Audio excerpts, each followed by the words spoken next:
This show is sponsored by idealworkspace.com, which promotes a healthier way of working through their adjustable standing desk. Check out their latest smart adjustable standing desk at altizen.com, ALTIZEN.com.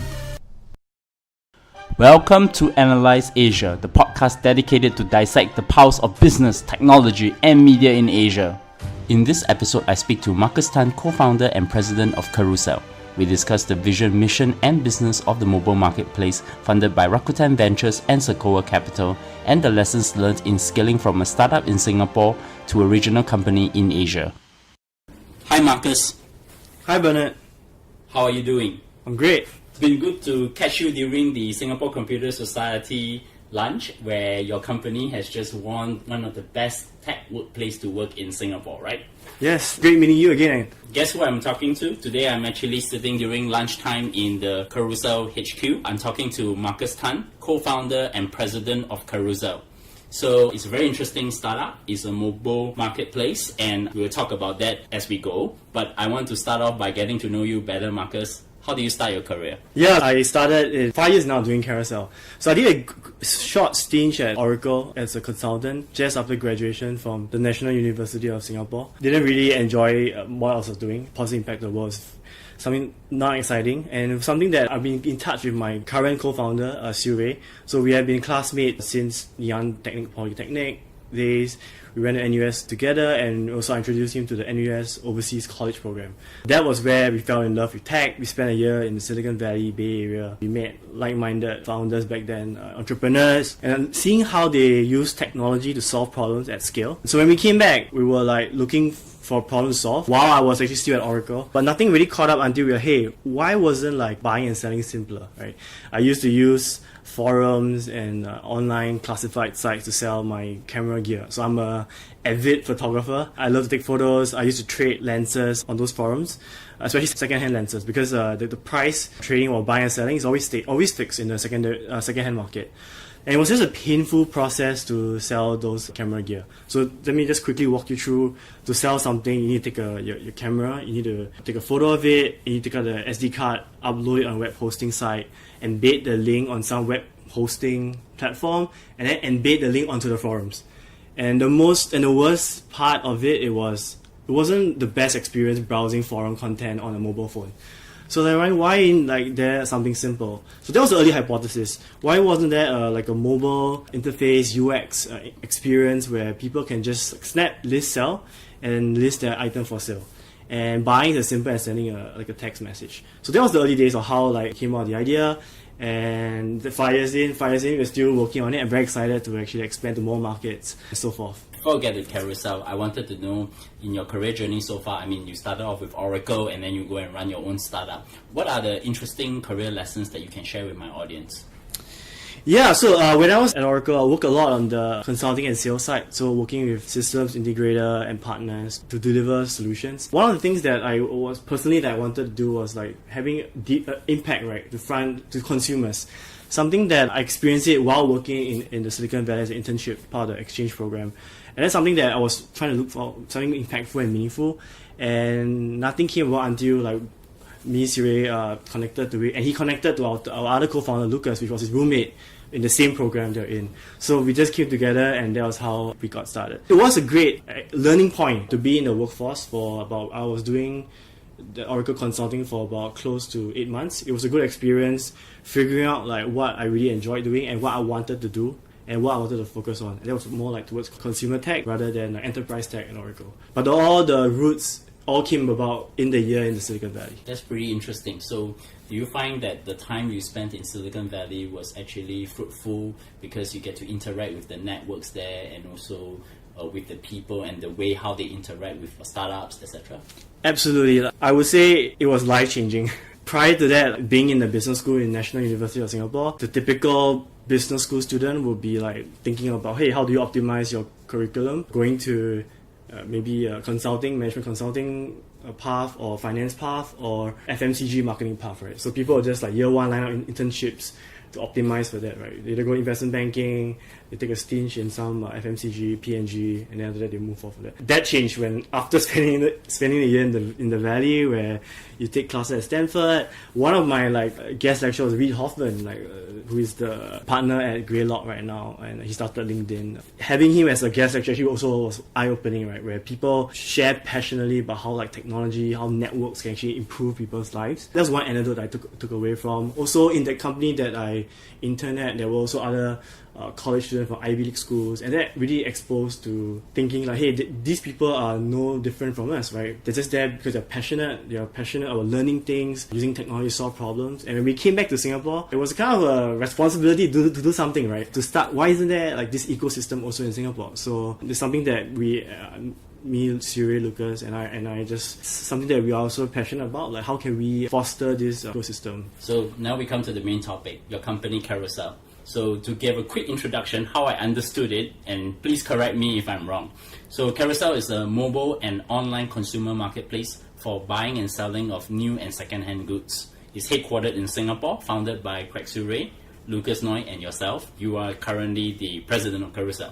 So I want to start off, because you have already talked a little bit about how you and your co-founders have actually ended up coming together and work on this idea. So can you tell me the backstory on how you and your fellow co-founders end up focusing on this idea and eventually take it to where it is today? So after being inspired by our experience in the US, we came back to work on an idea. The idea was just a simple idea of just solving out a problem that we faced on using existing classified site to sell stuff. So we started mainly, just the three of us, 5 years ago. I worked mainly on product design. So I had to learn how to use Photoshop, all the design application, and then also learn about design principles in the app. Siri did a lot of the user experience and also prioritization of product management. And Lucas was the wizard, right? The software engineer wizard who did front end and back end and everything. So early days was just focusing on the three of us. So we are the delivery scrum team and also the marketing team. So a lot of the first 2 to 3 years, we were building product, we were going out to the market to show users, getting feedback, and then coming back on weekends to iterate and improve. That was how what happened for the first 2 to 3 years.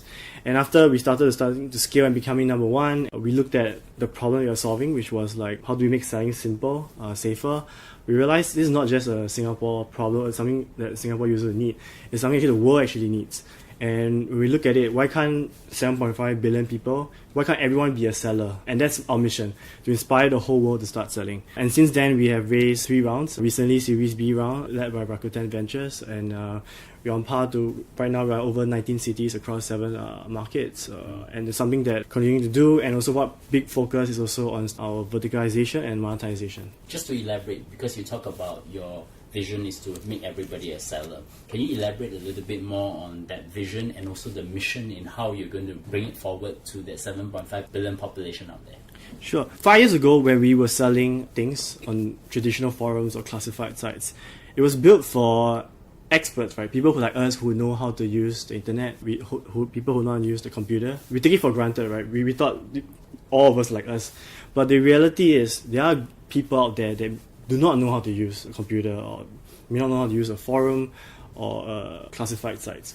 And what we learned as we built Carousell the last 5 years is that we have users coming on board who are selling for the first time on Carousell. And the reason is because of the simplicity of using the smartphone. One, and secondly, the accessibility of smartphone right now in this world. That comes into the many meaningful stories that we hear, how people be able to afford things that they could only dream of because it's a lot more cheaper than the retail price.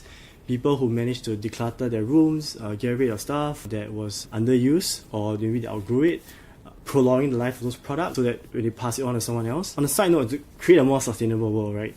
As you see all these e-commerce players coming into Southeast Asia, lots of new items are being shown to display to you with discounts. We buy more stuff we may not necessarily need. Right, a quote from Fight Club, one of my favorite movies.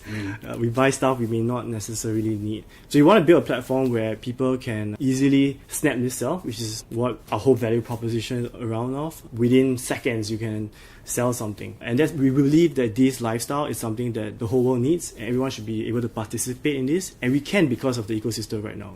Smartphones, data, connectivity, everything just come into place where what was a very small group of internet users who were selling online can now be accessible, where the whole world can actually participate in this. It's just savvy and it's just meaningful. I thought one thing pretty interesting that came out is the way you describe your user or the people who actually sells through your platform. Truth be told, a lot of people I know who came from overseas to live in Singapore, coming from Europe and US, they use Carousell to sell their second-hand furniture. My brother-in-law, who's an e-commerce seller, who's also using the same platform to actually sell his stuff, mobile platform too. So I want to ask a pretty simple question. How does the consumer access Carousell through the mobile phone app? How do they get access to the services? What do they do? How do they end up downloading the app? And what do they do after that? Yeah, so you can find it we are on a web. You can browse it. You can sell on the web.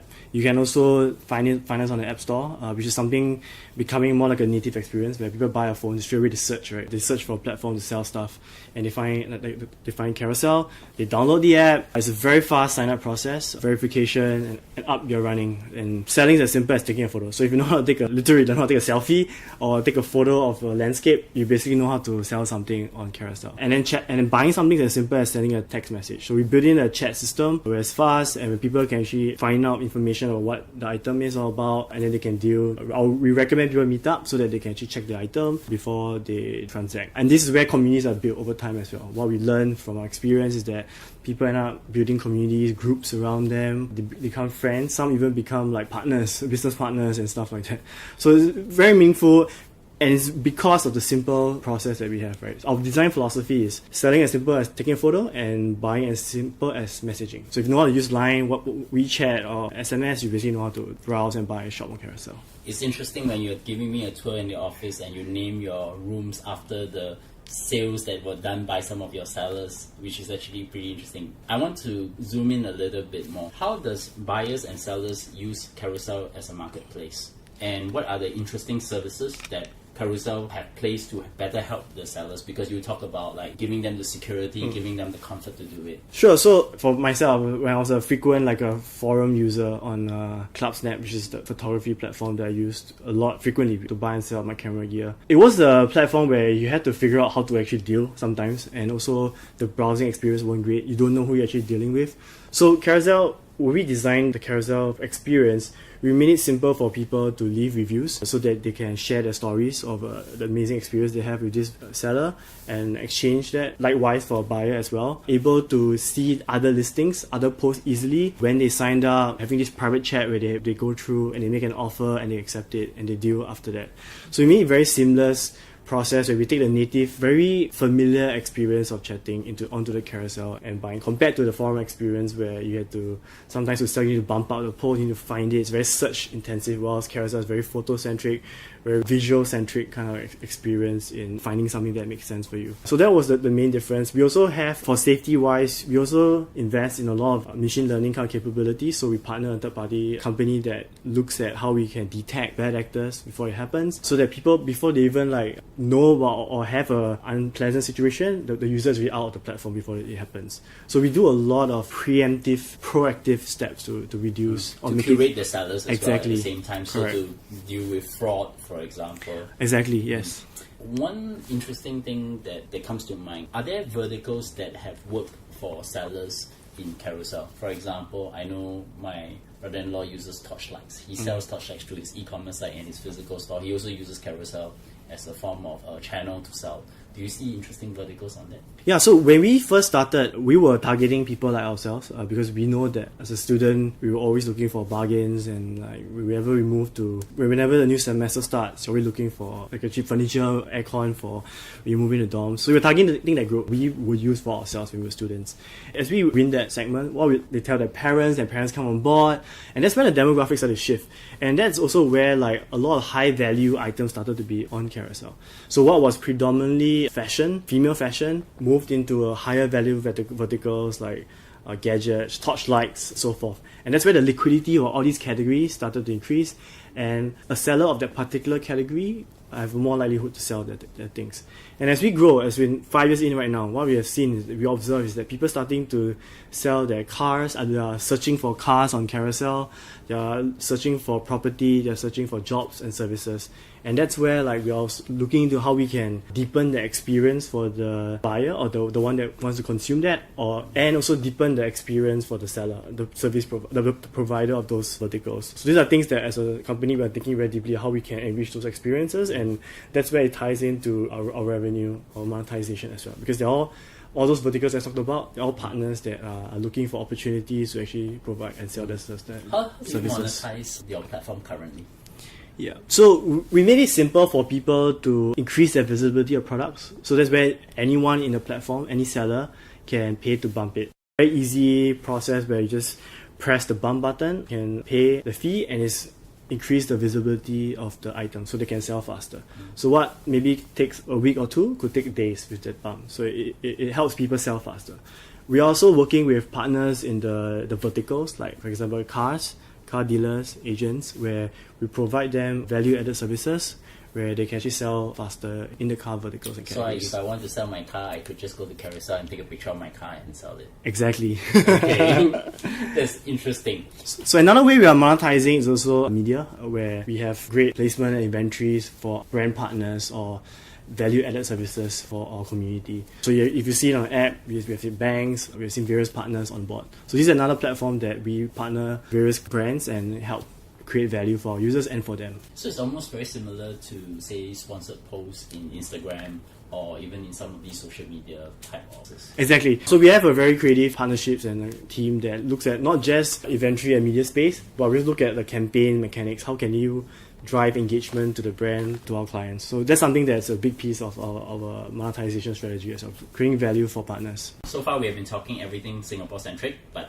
Carousell is an Asia company because it actually expanded across Asia, and you have very impressive investors. In fact, one of your investors, Vinny Laura, told me the backstory of how you three convinced him with the user retention and he ended up became your investor. So I want to ask the question, who are the investors of Carousell, and you're already in the Series B funding, and where are you heading? Sure, so I just want a big shout out to Vinny as well. So Vinny was our first investor. We were connected by NUS Enterprise, which was where we were incubated in the first 6 to 9 months, where we were struggling, really struggling, right? We were spending late nights figuring out why no users, why were there no users signing up, why our retention was so bad. I remember once when 3 of us were walking back from Fusion Police, which is just a mall just in front, office space just in front of where we were kicking off from, where we had like 7 signups a day. And we were wondering what should we do next.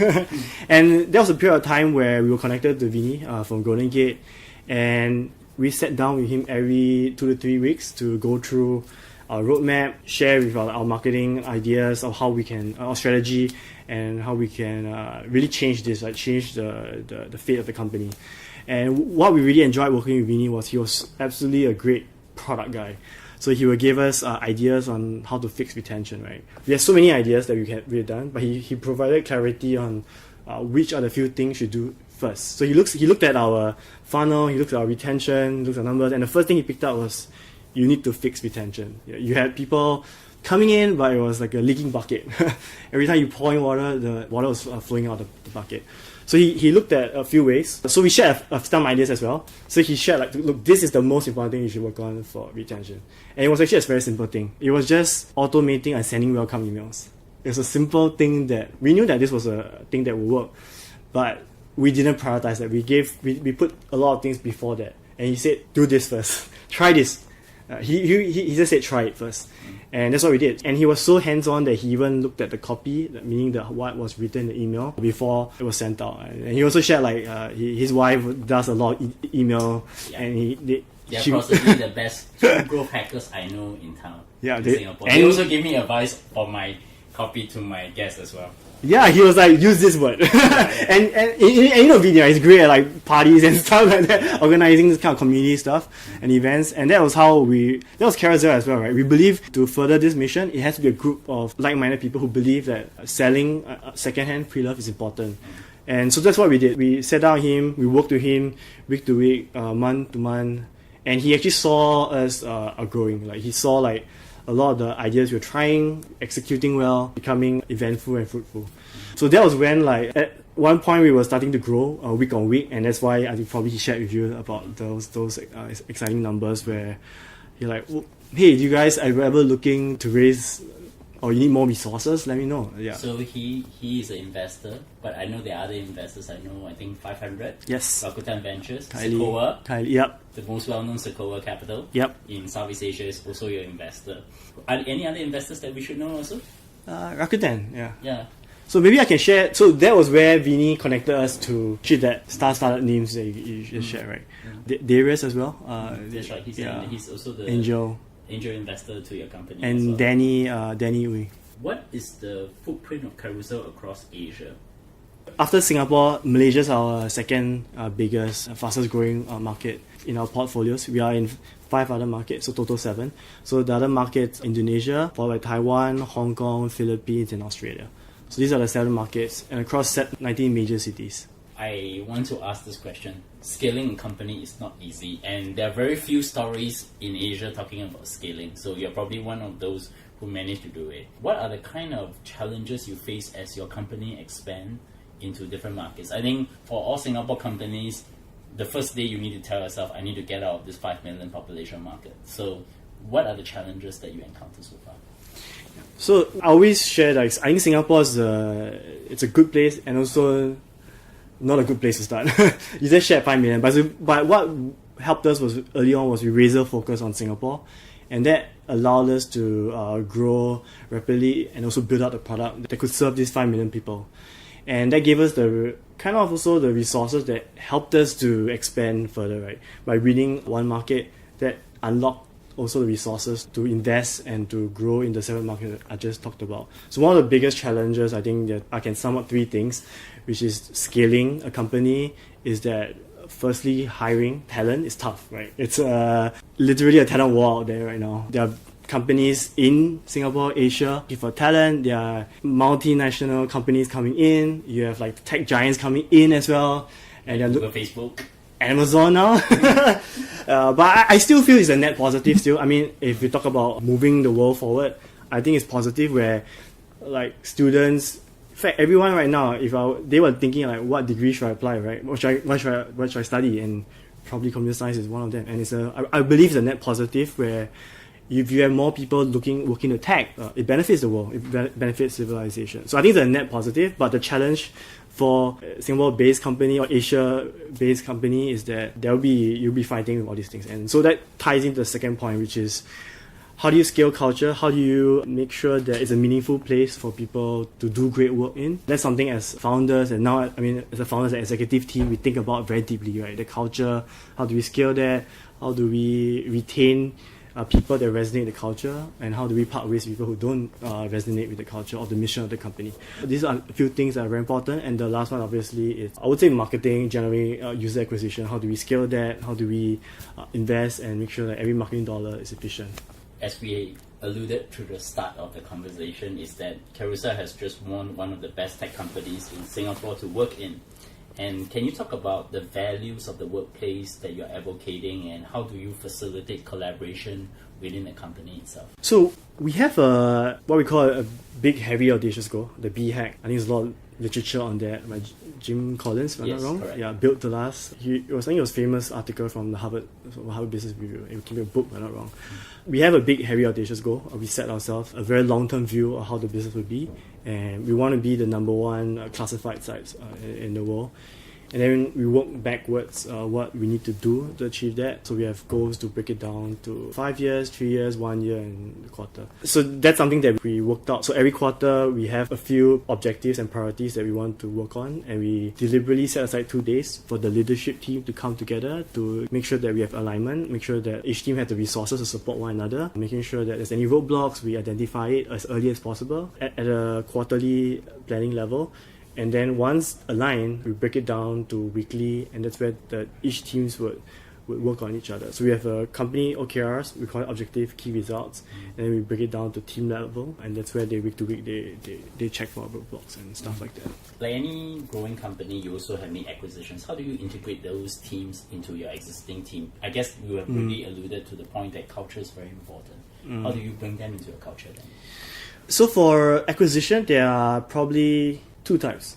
Right. One would be more of if it's a team dynamics, and that's something we looked at. If you look at the acqui-hire standpoint, we making sure that we interview on culture based on core values like of the company, and something we deliberately go through the whole process like any other person that joins the company. For strategic, we look at what we're trying to achieve. For example, Kali, which is now our Carousel Motors team, was very strategic in the sense where we saw, like I shared earlier on, more and more people buying and selling cars on Carousel, and this was a car classified sites has been trying to solve this problem for some time, and they had experience, they had a team, they built the product, very product-centric team as well, and that was a strategic acquisition in that front. But even if it's a strategic acquisition, we also spend a lot of time on culture, right? In the sense where we interview them, share, bounce ideas, discuss how they think about our core values, what we stand for, do they agree, disagree, and so forth. So we deliberately invest a lot of time on that front, right? I mean, numbers make sense, but we also need to have to be comfortable where they are coming in with the same motivation as the rest of the company. Yeah. So it's not a straight away on spreadsheet looks great, but we also spend a lot of time that's non-tangible stuff, making sure that they're the right people. After all that you have experienced in the past 5 years with Carousel, what do you look forward to? I guess the question I always like to ask people is, what keeps you up at night? Oh, if I were to distill it down to one, I think it's the impact, how we helping people sell their things, right? It's something when you dig deeper. Whenever I ask someone like, hey, how did your Carousel deal went? They'll share, oh, I met this guy and this happened. He shared the same interests as me. I met this friend. What if we want that we want everyone to experience that, right? We want everyone to think of whenever they need something, check out Carousel first, see whether there's a good deal or something brand new, but it was selling it because someone bought it wrong size, or it was an impulse buy. Discover it there first. If you can't find it, yes, you can definitely check it out on an e-commerce site, right? Because we believe that it's savvy for the world, right? We want people to think more of like, how can we utilize resource more efficiently, and that's something that can be done now because of the accessibility of smartphones, data, the cameras, everything. You can do it right now. Just going to make it easier to actually index a lot of these things that are underused and make the world more efficient. So that keeps me up at night, where we are just at the start. We're just scratching the surface, literally. Like, there's a lot of things that is going to happen in the future. Like all this data collection, it's going to have a lot of machine learning kind of capabilities and AI kind of systems that can really help this buying, selling experience even better for individuals. Right? You don't have to be expert to sell. Any individual can take a photo. Oh, I actually can sell this for X dollars. And within seconds, right, someone can actually reach out to you and maybe in the future when we integrate with logistics and payments, this thing can be done, right? Where the unit economics makes sense, so it can be done peer to peer. Yeah, so it's many things that keeps me going, right? So thank you so much for coming on my show, and I'm glad we actually caught up during that lunch there. But there will be two things I have to ask. The first thing is, do you have a recommendation of a book, movie, podcast, or something that you have recently encountered that's interesting to you? Oh, book. I wish I could read more now. I think the last book I read was The Hard Things by Ben Horowitz. Yeah, The Hard Thing About Hard Things. Yes, The Hard Things About Hard Things by Ben Horowitz. It was just a book that caught like how he scaled his company, all his challenges that he faced, something that really resonates with founders, all the trials and tribulations and so forth. Yeah. So it was a really insightful book. My famous question, help my audience, how do they find you? Yeah, you can check out the stuff that I'm selling on Carousel. So I'm selling my camera gears, my football boots. I'm a big football fan, so check it out. I recently bought it wrong size, so I've got embarrassed, a bit too tight. So I'm selling my football boots. So Carousel.com/Marcus. That's all my stuff I'm selling. And you can find me on Twitter at Curious Marcus, CURSIOUS Marcus. Pretty obvious, I'm pretty curious and always looking for just learning new things, and share ideas on Twitter with me. You can find me at bleongcw@bernardleong.com. Subscribe to us at Analyze Asia, ANALYSE Asia. You can find us on iTunes, Stitcher, SoundCloud, Acast, and of course Google Play in the US market. Recommend us on Overcast, tweet to me, or give us a 5-star rating on iTunes, and of course we look forward to your feedback. So once again, Marcus, thank you for coming on the show. Thank you, Bernard.